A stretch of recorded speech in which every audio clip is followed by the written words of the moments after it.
وصايا مهمة للفتيات.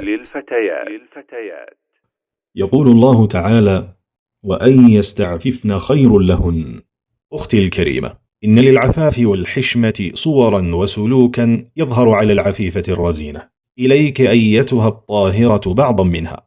أولا، كمال الاحتجاب عن أنظار الرجال وعدم إظهار أي زينة لأبصارهم. ثانيا، عدم الخضوع بالقول مع الرجال وهو لين الكلام والرقة فيه. ثالثا، القرار في بيت الأسرة وقلة الخروج منه إلا لحاجة. وأما الرابع فالتعطر عند الخروج لمخالطة الرجال ليس من العفاف في شيء، وغير ذلك مما يدعو لكل فاحشة ورذيلة تجتنبه كل عفيفة حصينة. ولكن الإسلام لم يأتي لكبت المشاعر ولا لدحض الجمال والتجمل، فالخضوع بالقول والتزين والتجمل والتعطر للزوج مشروع وفيه الأجر ولا ينافي العفاف أبدا. وتذكري أختي العفيفة قول خالق الإنس والجن: إنما يريد الله ليذهب عنكم الرجس أهل البيت ويطهركم تطهيرا.